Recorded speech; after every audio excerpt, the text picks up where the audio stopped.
Knicks family, what's popping? The Knicks are going for 4 straight tonight. Should the Knicks trade for Markelle Fultz? Let's talk about it.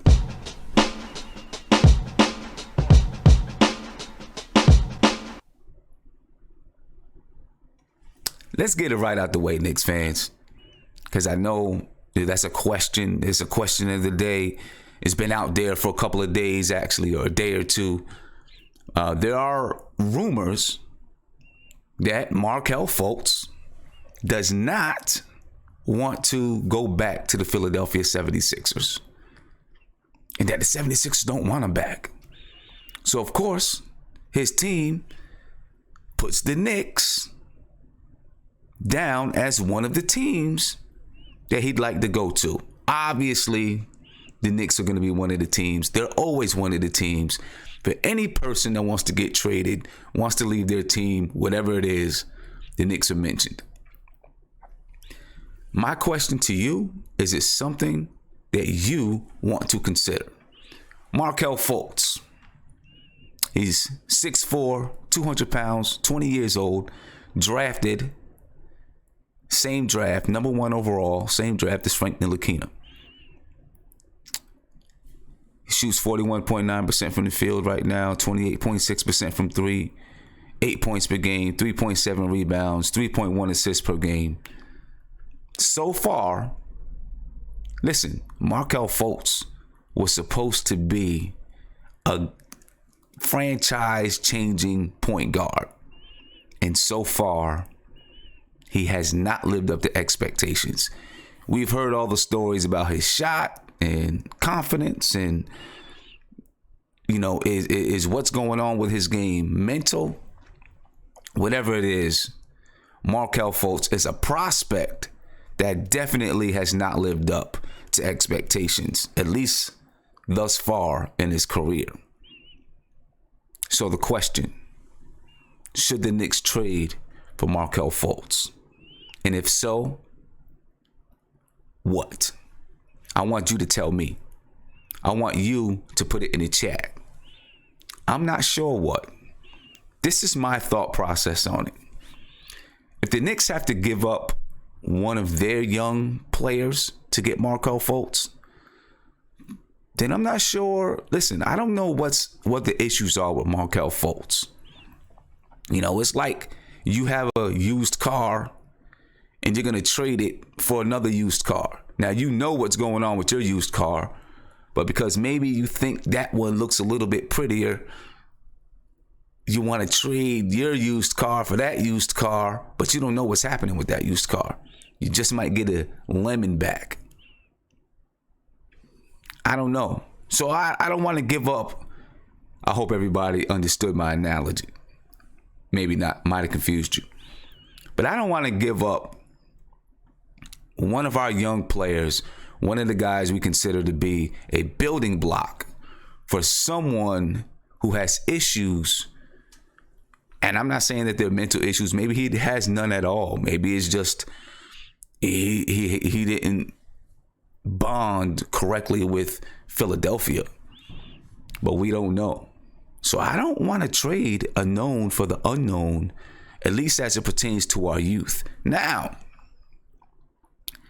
if we're talking about a veteran, a player that we know is not going to be in our future, then you know what? That's something that I'll consider. It's definitely something that I'll consider. Markelle Fultz, I'm not exactly sure what his salaries are right now, what his salary is, but it's probably somewhere around $4 million a year, something in that range. I don't know. What do you think, Knicks fans? Do we trade for Markelle Fultz? Like I said, if it's one of our young players, I'm not doing it. One of our young guys that we consider a building block, I'm not doing it. If it's a veteran that we don't believe is going to go forward with us and he can help out Philadelphia, then maybe it's something that I'll do. Listen, there's going to be some takers because there's going to be a lot of people that believe that they can fix, if that's what you want to say, fix Markelle Fultz. I hate to say it that way, but there's going to be a lot of people that believe it. And, they're going to put some things out there that may be competitive. Now, he's not going to have the value that he would have had if he was playing, at the level that you expected him to. If he was playing at that level, he wouldn't be up for trade. He wouldn't be on the trading block if he was playing at that level anyway. But what I'm saying is his value is probably going to be kind of low, right? Because teams know that the 76ers don't want him back and that he doesn't want to be in Philadelphia. So his value is going to be low. I don't know. You know what? The Knicks are in talent acquisition mode. If you can if you can get him for the right price, then maybe you go for it. Maybe you go for talent acquisition mode, collecting talent. Then we sort it out later, right? He's a talented kid, 6'4" point guard, who was expected to be a game changer in the league when he was coming in. He was supposed to be one of the guys that you can't miss if you draft him. That's what he was supposed to be. Anyway, let's talk Knicks. Let's talk our Knicks, right? Not potential Knicks. Tonight, the Knicks play the Detroit Pistons. And the Knicks are hot right now. The Knicks are on a hot streak. 1-3 in a row against good playoff potential teams. I mean, the Boston Celtics are expected to at least contend for the Eastern Conference championship. The New Orleans Pelicans are expected to make the playoffs. The Memphis Grizzlies right now, when they played the Knicks, were tied for number one in the West. So the Knicks got a 3-game win streak over some really tough competition. I want to see, can we keep it up? So let's talk about these two teams. Let's compare it. Right now, the Knicks are 7-14. We score 108.6 points per game, shooting 44% from the field, 33.7% from three, 19 assists per game, 14.7 turnovers per game. Our defensive rating is 111.6. Rebounds per game, 45.9. Steals per game, 7.4. Blocks, 5.4. The Detroit Pistons are 10-7 on the season. But look, the numbers on the season are not that much better than ours. Their defensive rating is a little bit better. They found a way to win games. Obviously, we've been in a flux in our lineup. But the Pistons, like I said, 10-7, 111.6 points per game. 43.6% from the field. They shoot 32.7% from three, 21.6 assists per game, 14.7 turnovers per game. As I mentioned earlier, their defensive rating is 107.7. They average 47.4 rebounds per game, largely due to Andre Drummond, who averages 16 rebounds a game. 7.1 steals and 3.6 blocks.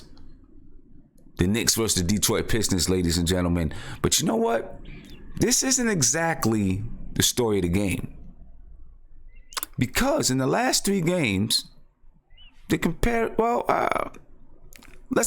We're going to compare the last 3 games between these two teams. The last 3 games, the Knicks are 3-0. The Pistons are 2-1.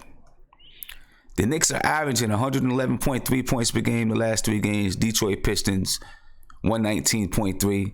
The Knicks are shooting 43.8%, largely due to that game versus the Memphis Grizzlies, that grind-out game, a game that I'm proud to say that we pulled out. The Pistons are shooting 46.2%. Again, the Knicks are shooting 28.3% from 3. But you know what? It really is largely due to the Memphis Grizzlies, because before the Memphis Grizzlies game, the Knicks were shooting 48% from 3. All right. The Pistons shooting 38.2% from 3 for the last 3 games. The Knicks are averaging 21.3 assists. The Pistons 22.7. The Knicks have been taking care of the ball. Only 12 turnovers a game the last 3. The Pistons, 14.3 turnovers the last 3. They're still taking care of the ball.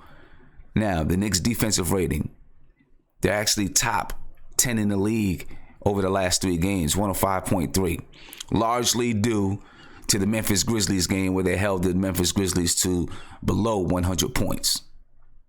51 rebounds per game. And as Kanter's back in that starting lineup. 26 rebounds last game versus the Grizzlies. The Knicks, 5.3 steals per game, 8.7 blocks per game over the last 3 games. Great improvement because the Knicks were dead last in the league in that area in the beginning of the season without Mitch Robinson on the floor. The Pistons, defensive rating is 114.7 the last 3 games. 42.3 rebounds per game, 9.3 steals, and 2 blocks per game. It's the most recent comparison of the Knicks and the Pistons. I think the New York Knicks, the Knicks are going to have to get on the boards in this game. We're definitely going to have to rebound. We'll talk about it when we do the keys to development. Let's look at the starting lineups. Right, because there's definitely some key matchups in this starting lineups that we're gonna have to look out for if we want to pull off a victory. So my tanks to Wingsters, yes, I want to win. All right, the Knicks starting tonight, projected starting lineups. This could change. I doubt it because the Knicks are on a win streak. Why would you change it? But it could change. All right, remember this is pre-recorded, so by the time we get to game time, something could change. Anyway. The Knicks are starting Emmanuel Mudiay, Tim Hardaway, Mario Hezonja at the 3, Noah Vonleh at the 4, and Enes Kanter at the 5. The Pistons start Reggie Jackson at the 1, Reggie Bullock at the 2, Glenn Robinson at the 3, Blake Griffin, and Blake Griffin is spelled wrong, ladies and gentlemen. My apologies. At the 4, Andre Drummond at the 5. These are the projected starting lineups for this evening. Let's talk about key matchups. My first key matchup, and Blake Griffin is spelled correctly on this graphic, folks. Give me applause for that. Anyway, key matchup of the night. One of the key matchups that I have is Noah Vonleh versus Blake Griffin. Noah Vonleh shooting 48.4% from the field, 8 points per game, 8.4 rebounds per game, 1.8 assists per game. He's actually shooting 41.7% from 3. He attempts about 2 per game. And I'm going to tell you right now, that's more than I expected from Noah this season. And obviously, I hope he keeps it up, shooting 41% from the 3. We need him to keep that up. Blake Griffin, 46.8% from the field, 25 points per game, 9.9 rebounds per game, 5.1 assists. He shoots 38.5% from 3. But listen, we don't need Noah Vonleh to match up, point-wise with Blake Griffin. Okay? We need him to match up with the rebounds, which basically he does. And we need him to play defense. We need him to make it tough for Blake Griffin. We seen Noah Vonleh get tough in that last game versus the Memphis Grizzlies. We need Noah Vonleh to be tough against Blake Griffin. Make it tough for him. Make Blake Griffin, make him work for everything that he wants on the floor. All right. I'm not a big Blake Griffin fan. That's just me. I'm not a big fan of Blake Griffin. I don't really like his game that much. Yeah, he's a monster. He's a beast. He's got a lot of power. He's athletic. He actually does have a little mid-range shot. I'm just not a big fan of him. But anyway, that's besides the point. We need Noah Vonleh to make it tough for Blake. All right? Make it tough. Try to make him shoot a low percentage if possible. We don't need a bunch of dunks at the rim. Okay, so we need to, with Reggie Jackson out there, Blake Griffin, we're going to talk about keys to development, but we need to watch the pick and roll. Right? We need to play some pick and roll defense. We need to stop these guys from getting into transition. So we need to play good, efficient basketball on the offensive end. And then, of course, offensive rebounds. But when there is transition, we got to get back. We don't want Blake Griffin to get off to a dunk fest, right, and get warm and dunking on us early in the game, and we let him get comfortable that way. It's going to make him tough to stop. All right, ladies and gentlemen, just as a reminder, I know you see below, you probably see the scroll, telling you to call in or the appear in. This is pre-recorded, although I'm recording it live, right? Doing it all in one take, just as if we were doing a live show. All right, let's talk about this next key matchup. My next matchup, Enes Kanter versus Andre Drummond. A throwback center matchup right here. This is a throwback center matchup. Okay, Kanter's averaging 15 points per game, 12 rebounds per game, 2.2 assists. He shoots 53.3% from the field. Only averages a half a block a game. But you know what? Kanter he's trying, folks. He's trying. He's not going to block a lot of shots. We know it. He doesn't have the physical gifts to do so. But at least, he's getting his hands up. That's all we can ask from him right now. Get your hands up. Right? He's getting his hands up. He's trying to be a menace in that middle, or when guys are coming down the lane. Hopefully he continues to do so.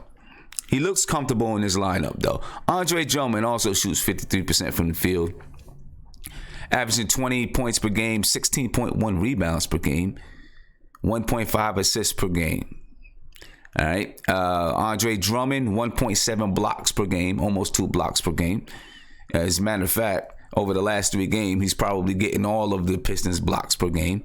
Right. The Pistons are a team that averages low blocks, kind of like we were in the beginning of the season. We're coming up. They're, either staying still or maybe going down, which tells us that we can penetrate and get to the basket. We need to get to the basket. All right, we can get into the lane and score. Hopefully score some easy layups on them. Let's send Mitch Robinson, let's run some P&R with Mitch Robinson, get him going to the basket. I'd like to see more P&R with Frank Ntilikina and Mitch Robinson. I think Frank Ntilikina is tall enough to really find Mitch Robinson in that pick and roll situation. I know we do it with Tim Hardaway sometimes, maybe a little bit with Trey Burke. But if he's on, he's in that second unit with Frank, I'd like to see him and Frank run some of that P&R. Even if it is from the 3 spot. Because Frank has long arms, and it's going to be a little bit easier, in my opinion, for Frank to find Mitch in that pick and roll situation. But those are my key matchups for the game, and and not to be lost, but we've also, Reggie Jackson is out there. I'm not trying to forget about Reggie Jackson. I'm not a fan of Reggie Jackson. This is the reason why I'm not a fan of this Pistons game. I'm not a Pistons team. I'm not a fan of Reggie Jackson. I'm not a fan of Blake Griffin. I feel like they're 2 players that, maybe they'll get you middle of the pack if you put some pieces around them, but they're not going to win you a championship.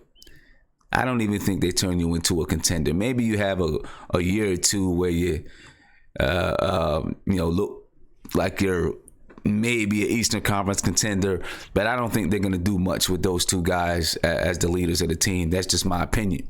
All right, I could be wrong. I'm just not a fan of their style of play. But Reggie Jackson, nonetheless, is a threat, and Moutier is going to have to be on his guard. He's going to have to play some defense. Okay, he's going to have to play some defense on Reggie Jackson. I'd like to see Frank on Reggie Jackson a little bit. Tim Hardaway is going to have to take advantage of his matchup and go out and do what he does. Right? Tim Hardaway's kind of had off shooting nights the last 2 games. Let's see if he can bounce back and get something going. Although he had an off shooting night versus the Grizzlies, he hit big shots down the stretch. You got to give it up for him. As much as, we get on Timmy, you got to give it up for him. All right? Got to give it up for him. Let's talk about, and I still have it up there, it says keys to success. But let's talk about keys to success or keys to development, however we want to call it. All right. Tonight, again, intensity. We need to come out intense with some intensity. Have a strong start. We've been doing it well. We've been coming out with intensity the last 4 games. Having strong starts. We've got to continue that trend. Like I said earlier, we've got to guard the pick and roll. Reggie Jackson, Blake Griffin, Reggie Jackson, Andre Drummond. Let's guard that pick and roll. All right? If Kanter, I've yet to do the video about this, but I'm going to as soon as I get a chance to. If Kanter is having trouble getting back, rotating back to his man off that screen and roll, then we need those backside defenders to help. That's also a part of pick and roll defense, my friends. While a lot of it is on Kanter and the way that he hedges too high sometimes and sticks with the guard, even when the guard has recovered, we need those backside guys to help out so that lob can't get to the basket or that person isn't wide open underneath the basket. Right? I seen Kevin Knox do it. As much as people knock Kevin Knox, no pun intended. As much as people get on Kevin Knox, I did see him cover that backside roller, or cover the roller from the backside a couple of times. That's good teaching from his college days, in my opinion, right there. But we need more of it. Okay, we need more of it. We need help guarding that pick and roll, and that's the way that we can help out. And as Kanter or whomever is playing defense in that pick and roll. We need to get back to efficient basketball. All right, 3 games prior to the Memphis Grizzlies game, we were playing efficient, shooting 48% from the field. It was expected against the Memphis Grizzlies because of the way that they play. We need to get back to it. Okay. I think we need to find ways to get Mario going. People have been calling for Mario to come out of that starting lineup. I disagree. I think that Mario Hezonja, I think that the lineups have chemistry. And even if you don't have someone producing at the way that you want him to produce, you keep him there for the sake of the chemistry of the lineup. And I think for whatever he does, and I'm going to watch it more closely, and I'm going to ask you to as well, so we can comment and talk about it. Whatever he does, it provides chemistry for that lineup. So let's keep him there, in my opinion. And let's try to find a way to get him going. I think Mario is good in transition. I think not passing in transition. I have a problem with some of his passes in transition, but being the receiver of the ball in transition, I think he's good. So he's good at running lanes. I think he's good at cutting, slicing, backdoor cuts to the basket. I think that's where he can find his niche with this team. Niche, however you say it. All right. Then I think we need to continue our fourth quarter execution, of course. Right? Continue to execute in the fourth and pull these games out. And if we do these things, ladies and gentlemen. If we do these things, then we'll put ourselves in position to win. We'll also extend and continue to develop as a team and as players.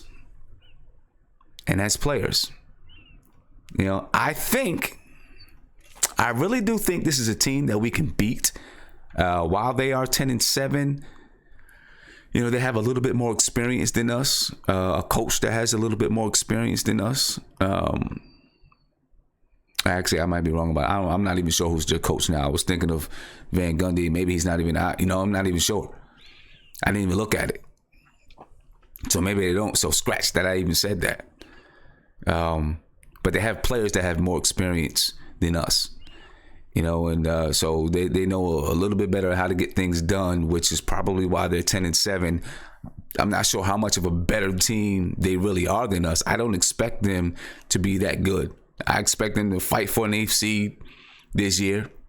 They're 10-7, and I think they're going to stay around that range all year and fight for that 8th seed, maybe 7th seed, something like that. Who knows? We'll see. But I predict that the Knicks are going to win tonight. I think we're going to continue the hot streak. continue playing well, and I think we're going to get this win. I really do. So, ladies and gentlemen, I appreciate you guys checking me out. Leave everything in the comments. Talk in the comments. Talk in the video chat. I'm going to put this up at 6:30, so we have a little bit of time to talk and mull things over. But I appreciate you checking me. I'm actually at my game right now. Hopefully we're winning. I'll give you an update when I get back and we do the post game. So I will catch you post game live analysis tonight at 10:30. Peace, ladies and gentlemen.